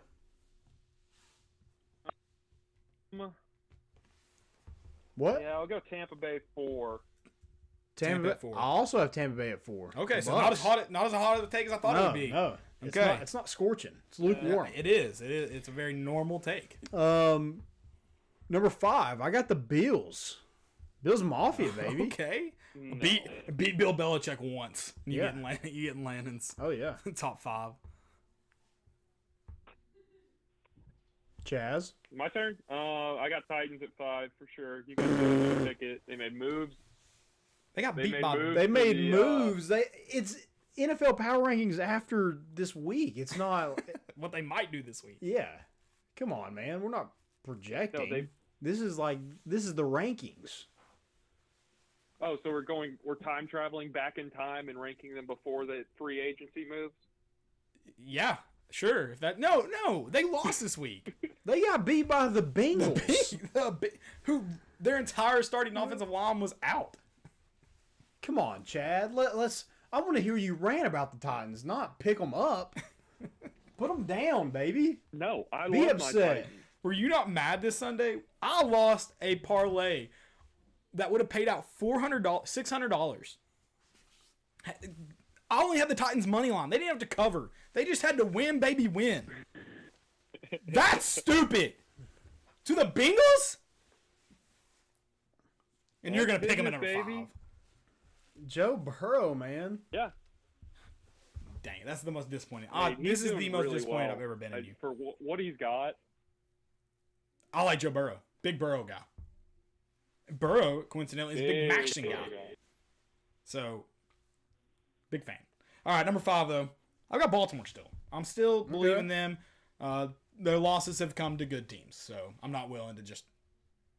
Unlike the Titans. Yeah. 0-2, Yeah, man. but I like the getting rid of Vic Beasley. He just wasn't giving you anything, and I like the Desmond King pick up, not pick. I think that's good for that second because that secondary looked like trash on Sunday. Yeah. Trash. Well, it's the worst third down defense in the league. That's a stat. I don't know if it's true, but it seems like it. That's my We're up take. there. How do you not get that much pressure on like Joe? It's basically just Joe Burrow back there behind like 5 tackling dummies. Like they don't actually move. And we didn't get pressure on him, and we have Jadeveon exactly. Clowney. See, I think it was worse than tackling dummies. I don't think they had an... It seemed like kind of in backyard football, like the 5 Mississippi rule. They just had to count to 5 before they could go and still failed to get to him. Yeah. So... I mean, it Yeah, I looked think like we had that one guy that was like, 1 Tennessee's Mississippi, 2 pass Mississippi, 3 Mississippi, 4 Mississippi, 5 Mississippi. yeah, that guy. Hate that guy. That guy sucked. Clowney just didn't try. He was going back to the South Carolina days where he just did not care and was just like, nah, I'm good this game. Some could argue that he never cared. True. He only cared that one play against Clowney, Michigan. And the play that he strip sacked Tyler Bray in the It was red a blo- zone. No. And it was no, a blown not that. call, that one play. Yeah, they called him down, didn't they? Hot take, he was offsides. Yeah. No. What happened to that play? Did a guard pull? I don't know. Yeah, I think so. No, Taylor Lewan was the left tackle in that play, and It was a guard. Was For it not? Michigan? no, it was a guard. It was a tackle and tight end, and the tight end thought Taylor Lewan at tackle was going to be with him, but he wasn't, and so in other words, the tight end thought tackle had it, tackle thought tight end had it, and so that inevitably comes to That was a great breakdown. My question is how a guy like Jadeveon Clowney goes unaccounted for on any play ever. Love it. Like, he should at least have to beat one guy. Nah, that's my take. Yeah. That's my take. Do you, Chad, do you want to stay on for a Jumbotron? Sure. What are we doing? Rules that you need to see changed most in sports. Any sport. Any sport. Any sport. Wow. I'll give you time to think about it because we'll start it off. My first one, so this is our Jumbotron. Rules that Landon actually tweeted this out on Tuesday. Rules that need to be changed in sports. And my first one is a popular one. And it goes for 2 sports. So it's a little twofer. No sport should ever end in a tie. It's the dumbest thing ever. Yep. So NFL needs to be fixed. Yeah. Soccer. I hate soccer. It's the worst sport ever. It shouldn't be allowed to be in a tie. I love soccer. But here's my fix for NFL. I have a fix for soccer, but I won't even bother you all with that. So NFL, it's this simple. A lot of people want to see it go to college overtime rules. Nope. I think NFL overtime rules in terms of playoffs where they play real football until it ends is fantastic. So I think you should be able to win on a field goal after the first possession. Like, one team can't win on a field goal on their first possession. But I think in regular season, because you don't want to see the game go on forever, Chad's going to like this. It should be like hockey. So you play 1 quarter of normal football. No winner after that. You go to college from the 20-yard line, and you end it there. Because someone's going to kick a field goal. It's going to eventually end. So that's how you get rid of ties. It's that easy. Fix it, NFL. Fix it, Goodell. Be the commissioner we all need you to be. And, overtime just isn't that interesting. It's just, in the NFL compared to college, it's just not that. Because it's usually teams that it's pretty low scoring. Yeah. So it takes forever to finally decide a winner anyway. And then it could end in a tie.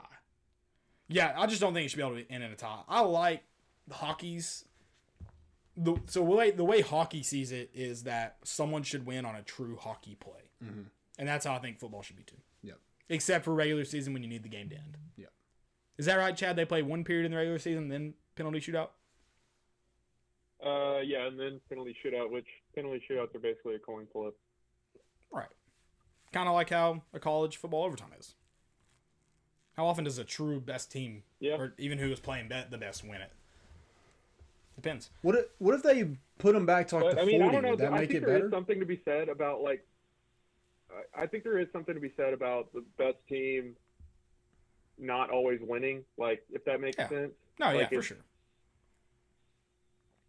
I just think you should try to end it in football fashion. So what I like about NFL overtime is, they may be playing the field position battle a lot. You're not going to go for it on 4th and 10 from your own 40, because then they just have to go 10 yards to be comfortably field goal range. So you're going to bring your punter out there and try to pin them deep. So then it gets into this field position battle, and then it's just first person to kind of break. It's football. Mm-hmm. And I like that more than getting the ball at even the 40, move it 10 yards, and you're at least in field goal range. Now it comes down to a kicker's duel. I'd be okay with that in regular season. But playoffs, I like that they play till a winner. Okay. Yeah. I'll back that up. I just like you said, I like points. Points are fun. So I like that, they can just score and score and score and score and score and score. It's like the Italians. Exactly. What's your first rule you changed, Landon? My first thing. It took me a second to get that reference. My first thing is targeting. It sucks. It's terrible. It's the worst. And not just because targeting because. Pick. Wait, what? Good pick. Good pick. It's not just because targeting is just, it's up to the officials' discretion, which is dumb anyway. Incredibly dumb. And then it's an ejection. It's an eject. People shouldn't be ejected for a bang bang play. It shouldn't be the same. Targeting is the same degrees of it. Yeah, like basketball. Yeah, and if it happens twice, I think we've mentioned this on the show. If it happens, one's a personal foul, you get 1 warning. And then if it happens again, then you can maybe get ejected. Yeah, you got flagrants in basketball. Go off that. It's similar. Yeah. It's a very similar rule. Yeah, I just think that's... There should at least be degrees where, because sometimes it's pretty clear when it's an accident or the guy on offense lowers his head. Right. But sometimes I'm just like, well, that guy doesn't deserve to get ejected for that. Right. We've seen the head hunting plays. Right, and targeting almost gets the same penalty as the Florida player who punched somebody in the face. Yeah. They got the rest of that. They basically got a game, but that happens if you get the first play of the third quarter, you get Yeah. ejected, you're out that half, and you're out the next Well, half. and it's dumb that you can do it the last play of the game, and you only miss the first half of the next game. Right. In terms of being fair to all it's dumb. Yeah. So, the whole targeting, everything that surrounds the targeting rule is just stupid. Yeah, I agree. It's just stupid. My number one overall pick will be offensive holding. I think it should be 5 yards instead of 10. 10 yards is such a drive killer. You get holding on 1st and 10 at the beginning of a drive, and it then becomes 1st and 20, and then that's just a drive killer. Like I don't like it because you can. It's a judgment call too. You could call it almost any play. You can call it every play. Any referee could be like, all right, you can. I think the big thing they look for though is kind of like The blatant one, and then the one that's like at the point of attack, like in a run play, like the one that's keeping the tackler from getting there. it affects the play. Right. Yeah. So that is kind of what they're looking for. But yeah, I agree. It's pretty stupid. So, yeah, no. The thing I am going to call foul play on there, Chad, is you're doing ones that personally affect you, and I don't like that. I don't like you making the offensive lineman ones. I don't appreciate pandering? that. Yeah, exactly. You're pandering for votes, and we're not about that here, okay? Oh, okay. My next one. It's it's one that I don't really have a specific one, but there's just so many dumb golf rules. Like, you know how, like, we go out and we shoot a score, and then someone's like, well, if you played by the real rules, you would have dropped like 8 strokes because you don't do the out of bounds rules right, or the water hazard rules right. It's just there's too many golf rules. Your ball goes in a divot in the fairway. You can't move it out of the divot. There are so many dumb rules about golf. Make golf fun again. That's all I'm saying. Just make golf fun. So you don't have a specific rule. I just think golf needs to relax. Apparently, until last week, until Rory McIlroy did it, you couldn't even wear a hoodie out there. So there's just too many dumb golf rules. I feel like that's one of the, I feel like it's similar to baseball. There's probably a lot of unwritten. Yeah, the hoodie one was 100%. Well, some clubs have written rules about it, but it was an unwritten rule. Yeah, but it's just dumb. Get off your high horse. Exactly. My next one is one that I kind of wanted to get your take on is college basketball and the possession arrow. So what do you not like about it? I want a jump ball. I want like go back to where we're talking about like a football play. I want a basketball play. Yeah, that's fair. I don't like the switch every single time. I think that's just a dumb rule. I don't like it. I like the idea of a jump ball, but I'll tell you what I do love. I love when you see a 5'10" white guy go up and grab the ball from an All-American or a McDonald's All-American, get entangled up, and they know that possession arrow is towards them, and the bench goes ape shit for the white guy. I love that about basketball. So I don't know if it could happen to take that away. But it could happen, and the arrow's the other way. So then it's a waste. I don't disagree. I know. Jump ball makes sense. I just don't know if I'm ready to lose that reaction. I don't know. There's something about that exhilarating moment. I get it. Nah, but I still don't. Caleb. I'm siding with Landon. Chad, thank you, Chad. Appreciate it. I need you to pander to white guys now, okay? I need you to do some pandering for me. Hey, it's called sitting on a fence. I can sleep on a fence. Oh God. What's your next one, Chad? Post in my mouth. I'm gonna go with. I don't know. I was unprepared for this because I didn't know we were doing That's this. fine. It's okay. That's fine. You can just listen to ours then. So you can go your last. If you think of one, Okay, go ahead. think of one, Go ahead. holler at us. Let us know. My last All right, one. cool. This is for all you baseball people. The designated hitter should be in both leagues.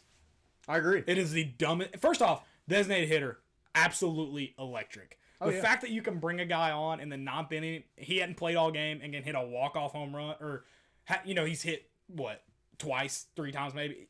and he can hit a home run to win the game. That is a Frank one. fantastic thought. Pinch hitter? Sorry, that's what I said Okay, 2 or 3 okay, times. gotcha, He's, gotcha. he's been on the field None. at a minuscule amount. He is yet to play in the field. Well, correct, but I sits just on the mean he's bench. like barely stepped onto the Yeah. actual field. He's been in the dugout dipping the entire game, and he can come on and win a world. Like, it's just it's an electric feeling. I agree. I love that baseball did that this season. Right? Yeah. No, it should be a rule that they keep around. I hope that was a good, and I think they got a lot of good feedback from everybody else saying that's. It also gets really dumb that in the World Series you can do it depending on where you're playing. Yeah. And I feel like it also favors one team who has a guy on their roster specifically to be a designated hitter. So, like, yes, they could, the opposing team could do it, but they didn't put a guy on their roster to do that Right. because they can't use it over half the season. Yeah. I guess they could get prepared if they had foresight, but still, it's stupid. Both leagues should do it. I agree. I like that. My next one is. See, I had NFL overtime, so I kind of got to think on one as well. I'm sorry. So you had NFL overtime, though. My proposed change. Think Roger Goodell should take it or trash it? Yeah, I like it. Okay. I see. Some people said to start. We all liked your changes. Thank you. I appreciate it, Chad. I kind of forgot you were here, so I really appreciate you hopping in. He's not on the fence for this one. So here's the thing, though. I think college starts at the 25 now, right? Yes. I think start the NFL even shorter. Go to high school, make it a real penalty shootout. 4 plays and you're out of there. I'd love that. What I would okay, this is the next one I'd like to see. Kickoffs. I want to see if you let a kickoff bounce in the end zone. It's live. Yes, and if it goes out of bounds, like if you don't. Well, I don't know about if you catch it in the end zone and take a knee. You get at the 25? 25. Make it to 15. Make people want to take it out of the end zone. See. I want to see some hits. I want to see some electric plays. They changed that rule like 5 years ago for the exact reason that you're saying. They wanted to eliminate those hits. Yeah, but you're taking the fun away from football. I'm fine with you saying that. I just think it's funny that you're like, I want that rule changed back for the exact reason that they changed the rule. And I get you don't want the wedge. I get that, but that's like a fun, and a lot of people make money in the NFL being a kick returner. Yeah. And you've kind of taken that away. Oh, it's hard to get to the 25. Have the people or the 30, the kickers I don't even know where it's at who can consistently kick it out of the back of the end zone though made up for that money that the returners used to make. I don't know. Yeah.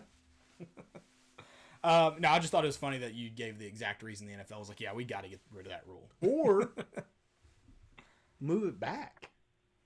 Make them kick it farther. So they used to be, I think, kickoff from the 30, and now they're kicking off from the 35, like college, I believe. Okay. Yeah, push them back. Yeah, they are. Yeah, push them back. And they also made it to where if you catch it and take a knee in the end zone, it goes to the 25. 25. Not the 20. So what I hate, the rule I do despise that got changed too with that, is you can fair catch it anywhere inside the 25 and the ball goes to the 25. Yeah, that's dumb. I think that's dumb.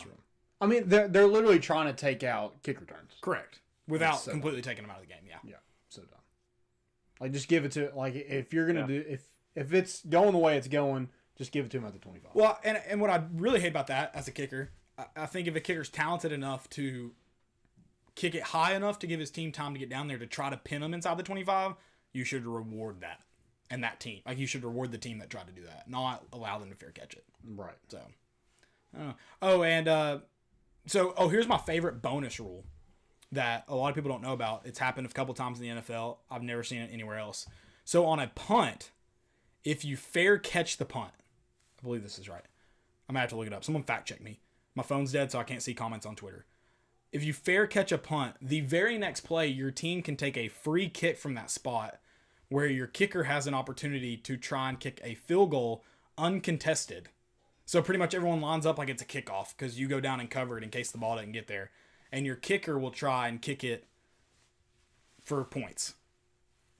I don't know if it's 1 point, 3 point. I don't know how many points it is, but that's a rule. In what league? In the NFL, it's happened. Do you know what I'm talking about, Chad? Have you seen it? I've never seen that before.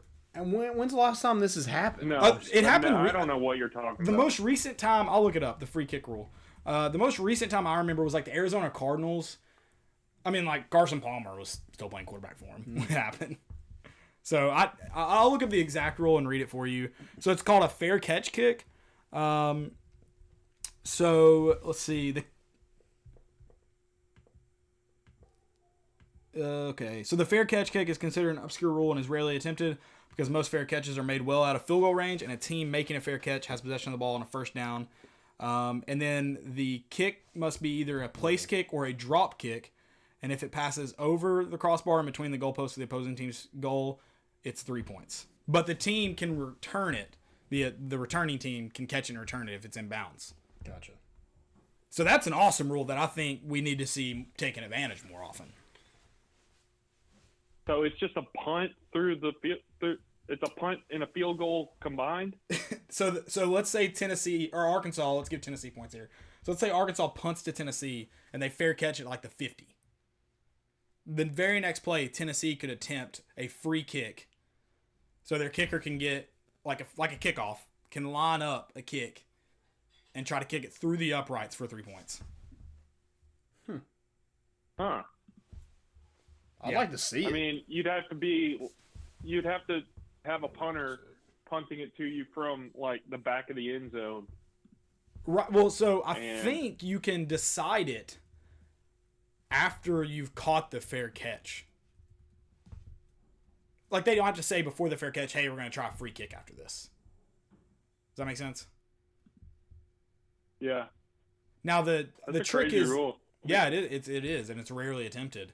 I don't know the last time it happened in the NFL. The trick though is you can't line up like Bill a kickoff. Belichick do it this weekend? Yeah, probably. He knows. He probably knows the rule and he's ready. I'd say the trick is you either have to drop kick it, which is very difficult to do, especially from that far away, or you have to hold it like a field goal. Like you can't put it on a kickoff tee, so it's off the ground from 60 but yards. the players on the other side are not live, right? Yeah, they can't rush you. They're standing 10 yards back or whatever. They would every time I've seen it, I believe they lined up like a kickoff to set up for a return in case it stays in the field of play. So I'm watching one right now. This is Tampa Bay and Carolina, and this is relatively recently. I mean, when did they go to Nike? 5 years ago? Yeah, something like that. So this is in the last 5 years. So that's probably Graham Gannone, right? You said Arizona. I mean, Tampa Bay's a red team too. Well, Arizona is the second team that's attempting it in the video I'm watching. So, yeah. Nice. Ready for stupidity? Yeah, let's do some stupidity. Chad, I guess Chad's going to stay along for the whole go around. Here's the fun fact. No, I got to eat dinner, dude. I'm starving. Just eat on the phone. No one will care. No one will, I'm just kidding. Just eat into the microphone. Oh, yeah. Everyone loves listening to podcasts of people eating. Exactly. Chad, dude, we appreciate you hopping on. We'll have to get you here live again one day. The last time you did it, we were live. I don't even think we did video then, though. Was it that We didn't long have ago? the chairs. We had the casting couch. Yeah, we did have the casting couch. I don't think we had video. Yeah, we'll have to bring on, and we've already doxed you, so we might as well put you on video. Who cares? All right, dude, we really appreciate it, though. Had fun. Thanks, boys. I appreciate it. Thanks for having me on. Yes, See you, sir. dude. Anytime. You want my hot takes? See you, boys. See you. Chad just got engaged too. Yeah. Congrats, I man. hate that we didn't mention that. All right. Stupidity. I'm sure I could pull plenty from Twitter today. Oh, if yeah. I wanted to. I had to stay off Twitter. I most of the day. unfortunately, let me see if I've got my screenshots in my computer. But I don't know of any off the top of my head. I'm sorry, guys. So Vanderbilt is my that makes first one. sense. That makes sense. Building a brick by brick.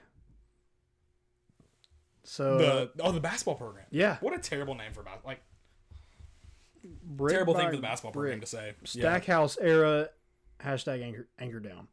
They deleted it. Smart.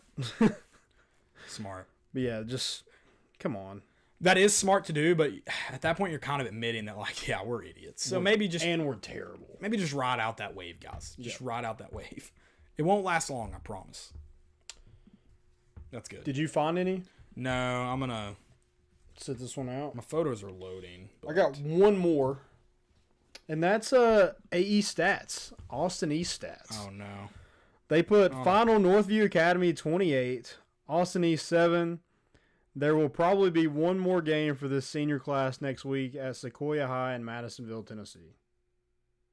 They just admitted like they had no chance. They just owned up to not making the playoffs. Yeah, I was like, man. Was it statistically possible to make the playoffs though after, like, if they had beaten Sequoia? Sequoia, I think, is their playoff game. Oh, that's their playoff game. Yeah, I think so. No, they're done. Oh, they're done? They're done. I'm pretty sure. I could be wrong. Okay. I think AE's done though. I thought I remember a player tweeting something about it. I do have a stupidity. I've got the picture. I'll try to share it with you guys. Derek Dooley. I found a football going through some old stuff. I found a football signed by Derek Dooley. He signs his D's backwards. That's weird. It's the weirdest thing I've ever seen. I couldn't figure out who it was. I was like, who signed this football? Took me forever. Finally realized it was Derek Dooley.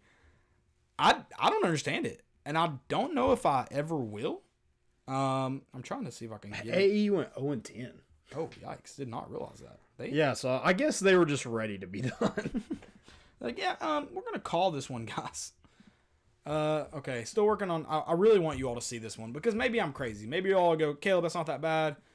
We understand what it means. It looks like a J. So I was like, Jack? Julie? I don't know. It took me forever to understand. Took me forever to get. Finally figured it out, and I was like, I actually tweeted it out. Did you see it by chance? Yeah. So you've seen it. Right. So it looks absurd to you? Yeah, it does. Did you notice that it was backwards? It just like it doesn't look like these. Like I couldn't read it. If you wouldn't have told me it was Derek Dooley, I'd have had no clue. You'd have to decipher it like I did. Yeah. You're You're welcome for gifting you that knowledge. Yeah, it was definitely one of the weirder things. And my brother made a good point. He said Derek Dooley would probably like act like he had like a good reason to do it. He'd be like, I mean, that's that's how we do it wherever. That's how we do it in Georgia. That's how my dad's. That's how Vince signed it. Dude, he's just a weird guy.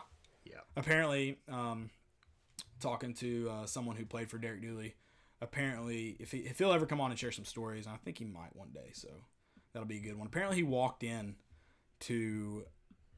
Here you go. I'm showing you guys this picture right now. Apparently, so Derek.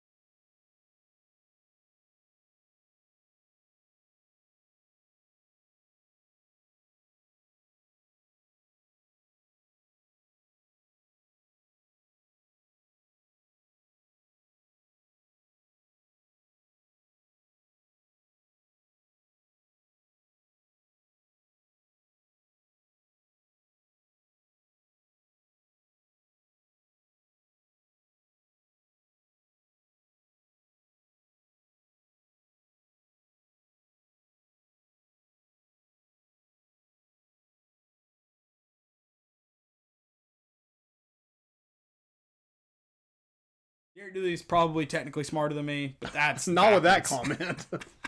Yeah, I was when he told me that, I was like, there's more than 30 million people in China, right? And Yeah. I asked him, he was, yeah, I think somebody said that to him, and he was like, maybe. Sure. Dude, Damn near. It's amazing. The dude's crazy. I mean, we knew that, I guess. So bad. It's nuts. That was nuts. I mean, think about the things he's probably said to that team because of the things he said in the press conference. You're like, I can imagine some of the absolute crazy things he said to the team.